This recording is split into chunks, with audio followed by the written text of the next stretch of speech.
नमस्कार, स्वागत है आपका फिफाना हिंदी क्लासेस के यूट्यूब चैनल पर। और चलिए आज की क्लास शुरू करते हैं उन्हीं 5 प्रश्नों के साथ साहित्य के इतिहास को। तो चलिए आज की क्लास का सबसे पहला प्रश्न ये है कि पृथ्वीराज रासो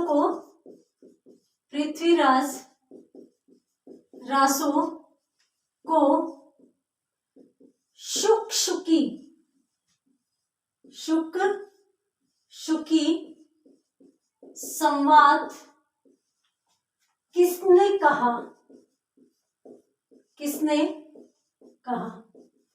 तो ये भी महत्वपूर्ण प्रश्न है, एग्जाम में पूछा गया है, कंपटीशन एग्जाम में। तो शुकी संवाद है वो इस ग्रंथ को किसने कहा था। उसके बाद जो प्रश्न आता है वो ये है, कैमासवध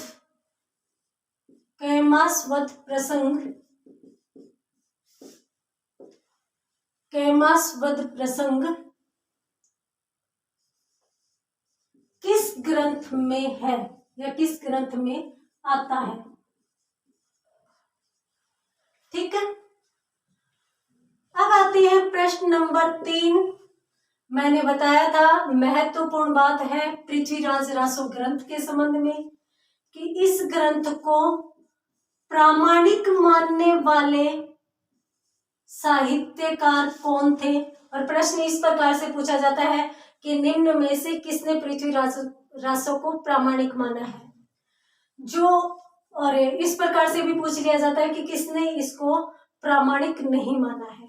ठीक है। तो इस ग्रंथ के संबंध में 3 मत प्रचलन में है। कुछ विद्वानों ने इसको प्रामाणिक ग्रंथ माना है, कुछ विद्वानों ने इसे अर्ध प्रामाणिक माना है और कुछ विद्वानों ने इसको अप्रामाणिक ग्रंथ माना है। तो प्रामाणिक, अर्ध प्रामाणिक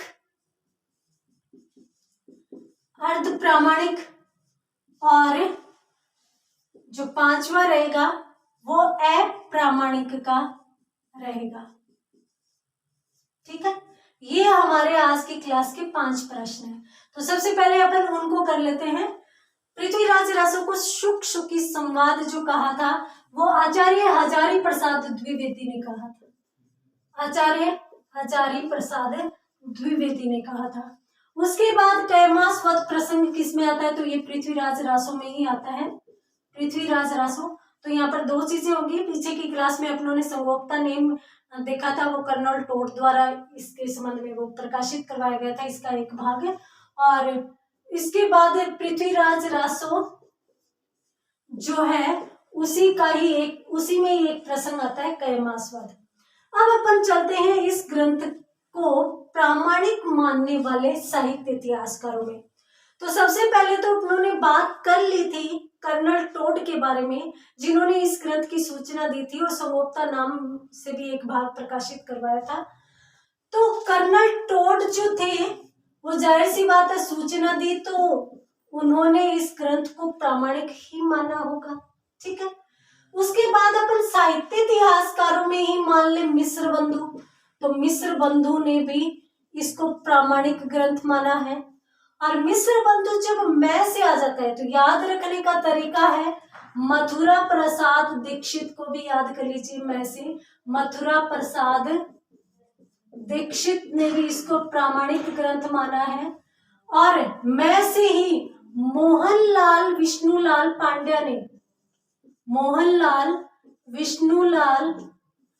पांड्या ने भी इस ग्रंथ को क्या माना है? प्रामाणिक माना है। तो कर्नल टोड हो गए, मिश्र बंधु हो गए, मथुरा प्रसाद दीक्षित, मोहनलाल विष्णुलाल पांड्या। ये चारों आपको याद होने चाहिए क्योंकि कर्नल टोड ने इसकी सूचना दी थी। बाद में मिश्र बंधु मैं से, मथुरा प्रसाद मैं से, मोहनलाल विष्णुलाल पांड्या मैं से, तीनों हो गए। उसके बाद कर्नल टोड कैसे थे? वे विदेशी साहित्यकार थे, विदेशी व्यक्ति थे। तो विदेशी व्यक्तियों में जो साहित्य इतिहासकार लिखने वाले जो व्यक्ति थे वो जॉर्ज ग्रियर्सन थे। तो ग्रियर्सन जो थे वो भी इनको प्रामाणिक ग्रंथ मानते थे। तो इन दोनों को भी अपन याद रख लेंगे। ग्रियर्सन और टोड दोनों इसको प्रामाणिक मानने वाले साहित्य इतिहासकार थे। उसके बाद अपन दशरथ शर्मा को ले लेते हैं। डॉक्टर दशरथ शर्मा। दशरथ शर्मा ने भी इसको प्रामाणिक ग्रंथ माना है। अब दशरथ कौन थे? राम जी के पिताजी थे, भगवान राम के पिता थे। तो भगवान राम के पिता दशरथ कहाँ रहते थे? अयोध्या में। तो अयोध्या सिंह उपाध्याय भी इसको प्रामाणिक मानने वाले साहित्यकार थे, अयोध्या सिंह उपाध्याय। तो इस प्रकार से आप इन ग्रंथों का को याद कर सकते हैं। वैसे तो याद रहते नहीं है ये चीजें, क्योंकि 3 मत और तीनों एक साथ ही है तो गोलमोल हो जाता है। तो आप इसको इस तरीके से याद रखेंगे। कर्नल टोड से शुरू करना है, याद रखना, किसी और से शुरू मत करना। क्यों? क्योंकि कर्नल टोड ही इसकी सूचना देने वाले हैं, तो जाहिर सी बात है प्रामाणिक मानेंगे। प्रामाणिक मानेंगे तो इनके साथ जो आने वाले साहित्यकार है वो सारे के सारे प्रामाणिक में जाएंगे। उसके बाद अपन आते हैं अर्ध प्रामाणिक। अर्ध प्रामाणिक में सबसे पहले तो हजारी प्रसाद जी का नाम आता है। हजारी प्रसाद जो द्विवेदी थे, इन्होंने इसको अर्ध प्रामाणिक ग्रंथ माना था। हजारी मुनि, तो इसके साथ साथ मुनि, हजारों मुनि थे हमारे देश में, ऋषि मुनि। तो मुनि जिनी विजय भी इन यहाँ पर एक साहित्यकार का नाम आ जाता है जो इसको अर्ध प्रामाणिक मानते थे। अब मुनियों में क्या थी? मुनियों की नीति कैसी थी? सुनीति थी। तो सुनीति कुमार चटर्जी भी, सुनीति कुमार चटर्जी भी अर्ध प्रामाणिक मानने वाले साहित्यकार थे। इसके बाद अर्ध प्रामाणिक मानने वाले ही एक और थे, जहां पर ऐ से शुरू होता है, वहां से ही ऐसे अगरचंद नाहटा। अगरचंद नाहटा जो थे वो भी इसको अर्ध प्रामाणिक रचना मानते थे। तो इसमें ज्यादा नाम नहीं है, आप हजारी प्रसाद जी को याद रखिए। हजारी प्रसाद, हजारी, हमारे यहाँ हजारों मुनि थे तो हजारी मुनि हो जाएगा। और मुनियों की नीति कैसी थी? सुनीति थी, अच्छी नीति थी। और उसके बाद अगरचंद नाहटा, ये हो जाएंगे। उसके बाद अपन अप्रामाणिक मानने वाले जो रचनाकारों में देखेंगे, तो मैंने बताया था आपको, और यदि आपने थोड़ा बहुत साहित्य पढ़ा है तो हम जानते हैं कि डॉक्टर बुलर ने सबसे पहले इसको पृथ्वीराज विजय ग्रंथ के आधार पर अप्रामाणिक घोषित किया था। तो डॉक्टर बुलर इसमें सर्वप्रथम जो साहित्यकार है वो आ जाएंगे। कौन से? अप्रामाणिक मानने वाले डॉक्टर बुलर हो गए। और उसके बाद एक कोटेशन पूछ ली जाती है अक्सर एग्जाम में कि पृथ्वीराज रासो के संबंध में यह बात किसने कही है कि ये पूरा ग्रंथ जाली है? तो ये आचार्य शुक्ल ने कही है। तो आचार्य रामचंद्र जो शुक्ल है वो यहाँ पर अप्रामाणिक मानते हैं, आचार्य रामचंद्र शुक्ल। और यहाँ पर आप विशेष तौर से ये कथन भी इनका ध्यान में रखेंगे आचार्य शुक्ल का, जिन्होंने कहा था कि यह पूरा का पूरा ग्रंथ जाली है। उसके बाद जो महत्वपूर्ण साहित्यकार है वो गौरीशंकर, पंडित गौरीशंकर नाम आता है, गौरीशंकर हीराचंद ओझा।